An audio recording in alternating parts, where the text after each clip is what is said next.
Welcome, this is Shakti Carola Navran. So let's try this again. The internet connection got interrupted somehow. So anyway, if you have been following me for a while, you know I'm doing this weekly power forecasts, I'm doing daily forecasts, and I want to discuss with you some changes I have in mind. So first of all, I want to continue the weekly forecast on Saturdays, the one we're going to do today. And that's going to give you kind of a crystallized version where we look at the highlights of the week.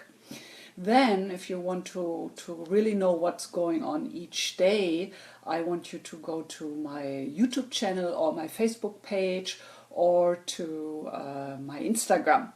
Instagram is Shakti Carola, YouTube is Shakti Carola Navran, so you can search for me and sign up with me. So then you get a 1 minute kind of overview, inspiration for the day, and I think it's a wonderful way to start the day. Then I'm thinking about doing a monthly preview, and this is where I want to hear your feedback.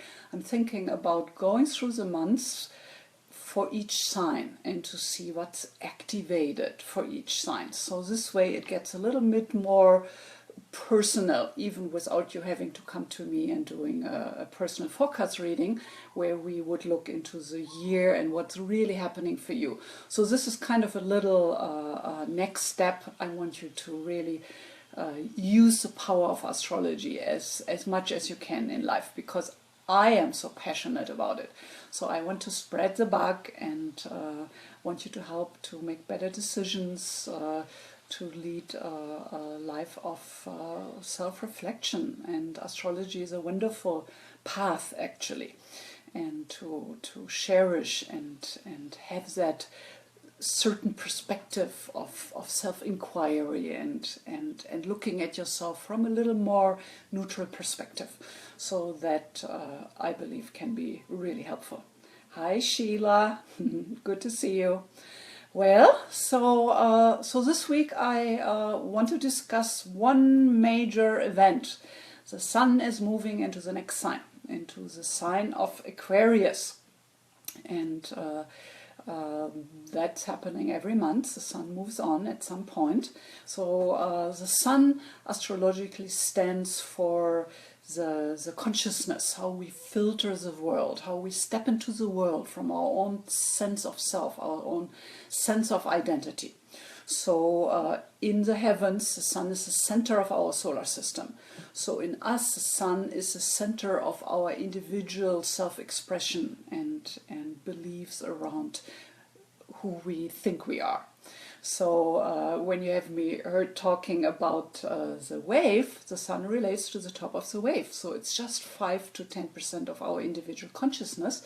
But of course, the whole point in growing and doing therapeutic work and learning through astrology, it's all about lowering that line between the 5 to 10% and to become more self-conscious. So I have been doing astrology for 40 years now, so I haven't found a better vehicle to do that. So that's why I'm doing all that. And of course I do individual work with people. I do evolutionary astrology, so I look at the individual birth chart to see what is your highest potential and where are your challenges and what's really your karmic destiny in this lifetime. So that's the promise astrology can hold for us in an individual reading. But here in the more general forecasts, it's really a lot about education and teaching you and getting a sense for all the changes we're constantly exposed to. So yeah, that's what I hope you will enjoy. And if you do, please remember to like my video and share it on your page on Facebook, so other people can appreciate it and connect with the work. So, and of course, if you leave me a comment, I will always get back to you, even if it's after the live part of this. Okay, so big event, January 19th is when the sun enters Aquarius. Aquarius is the second to the last sign of one circle of evolution. So it's a sign ruled by Uranus, and it's a sign of the rebel, the revolutionary, the true individual. So Uranus, the ruler, the god of lightning, of evolution and sudden changes, represents the outsider, the part where we feel alienated, where we feel like we not quite belong. So I think right now a lot of people are experiencing that with all the insecurities in the world, that we are not really in control. So there's a sense of alienation and dissociation with the world and people around us. And going back to the metaphor of the wave, it just means we are only identified with the top of our sense of ego identity.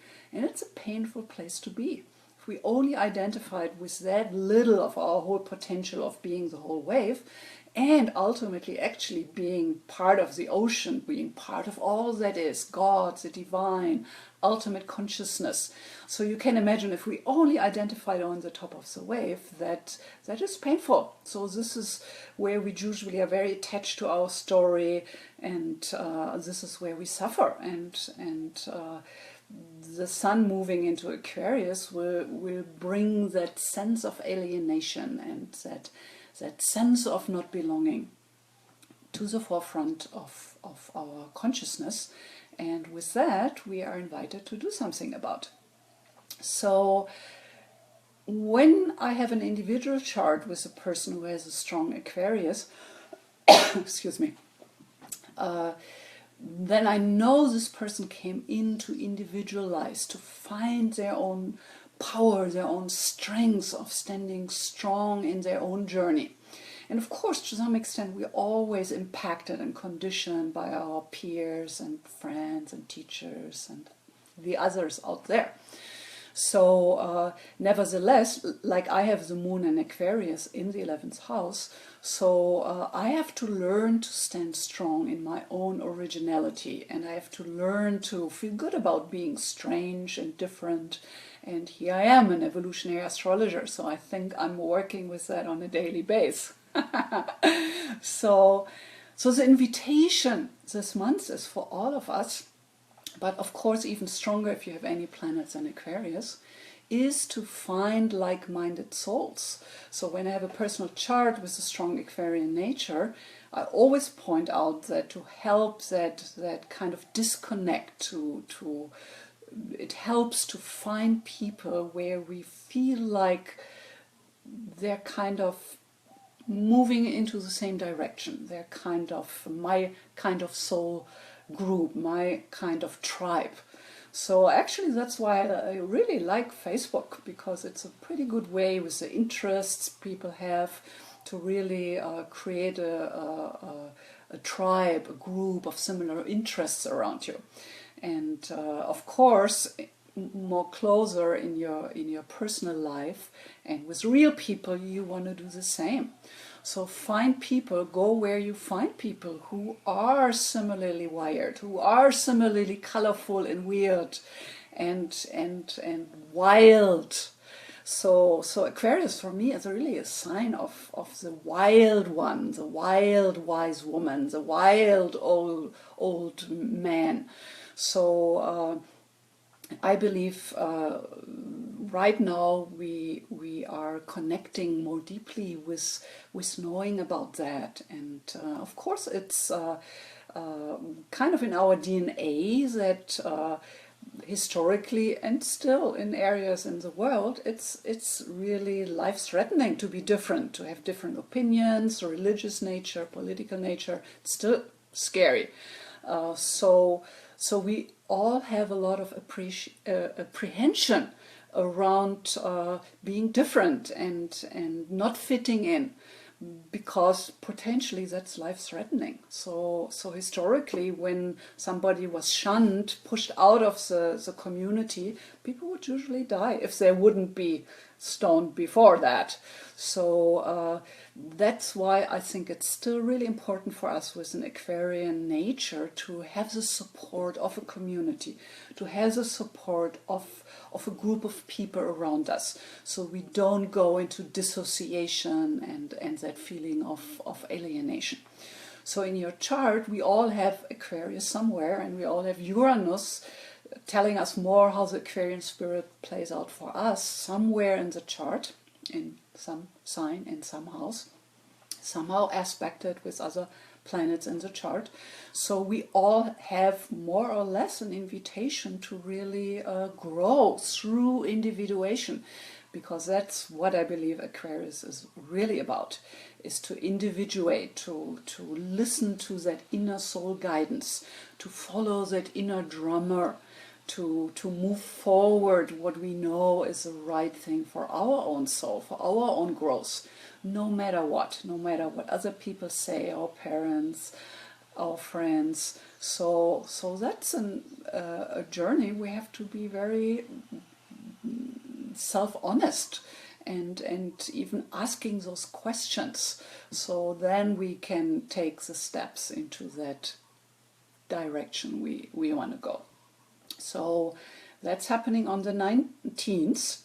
So friendship is one of the key words for Aquarius, so it helps to have friends. So pay attention in the coming months to who your friends are. Like Tony Robbins said once, you become like your friends. You want to pay attention which people you call your friends and hang out with.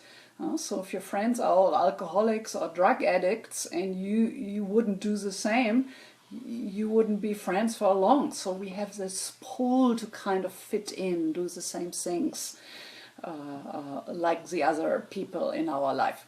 So that's why it really is important to pay attention to which people you surround yourself with. Also, with Aquarius, usually we step into Aquarian qualities later on in life because it becomes easier to be our own weird, colorful self. So the question is, what is your life vision? What is pulling you forward in this lifetime? So it's always a good thing to journal about these really important questions. So I would invite you to brainstorm this month around the Aquarian themes I have been presenting. So where do you feel challenged in your life? Where or how do you connect with your spiritual growth? Because that's really the underlying force of Aquarius. It's really about evolution. It's about stepping to the next level of consciousness. So another question, are you leading a self-reflected life? So a life which isn't really consciously self-reflective is only half lived. So journaling and talking from that level of inquiry with friends around you goes a long way to help you to become more self-aware, for you to grow. And then, of course, you might want to have a look at the fears you have around not belonging or being an outsider. So look at me. I was born in Germany, living here for 20 years. So the moment I open my mouth, people know I'm not originally from here. I might have the white skin, so I don't have that problem, but I'm an outsider. I don't quite belong. And the funny thing is that I don't quite belong here because you still hear the accent and there is something strange going on. But even when I go back to Germany, I have trouble speaking German right. It takes me a few days to adjust. And when I do astrology and I have to do it in German, it's really challenging for me because my brain is not quite moving in that lane. So what I'm getting at is, like, I feel like an outsider here to some extent, and I feel like an outsider there from where I'm culturally coming from. So for me, it's connected with the moon in Aquarius. So I have support because of that to really step into my own, to really not just be a result and an extension of some kind of unconscious conditioning I have received and internalized and then projecting into the world. So that is the reason why Aquarius ultimately is really the sign of freedom, really the sign of what freedom encompasses and means. And that's a question I like you to ask this month. Okay, my dear, ask away with your questions. Remember to like the video, please. Leave me a comment, and make sure you sign up for the YouTube channel Shakti Carola Navran, Shakti Carola on Instagram, Facebook, where you are here. So these are good ways for me, so I can be keeping you in the loop for all the updates I'm doing. And let me know what you think about the idea of doing a monthly preview according to the sun signs. So that would be something to play around with. Okay, my dears, I hope you will have a wonderful week. For the daily updates, go to Instagram and all my other pages. So, and I hope I will see you around. Oh, I forgot the gemstones. Okay, can't do that. Almost lost it here. This is the stone I want to talk about. It's turquoise. So this is an old piece. I think it's from Tibet. And turquoise is a wonderful stone because it's an Aquarius stone. So I wanted to give you something today so you can tap into the Aquarian nature a little deeper. So you can do that by putting the gemstone on your third eye, in this case on your throat chakra, because it belongs to the throat chakra. So these are always the association of the gemstone with the chakra or the third eye are always good stones to put them onto you when you lay down and meditate with them. And the wonderful thing when you meditate with gemstones, because they have such a perfect frequency, because of their crystal structure, and they're bringing that highest light frequency into the physical. So it's a wonderful way to instantly shift our bodily frequency, our own alignment. So that's why it's so powerful to meditate with gemstones. And we Westerners generally have a challenge around just sitting still, because then our monkey mind goes crazy. So with the gemstones, it's easier. You just shift your energy by putting the gemstone in the right place.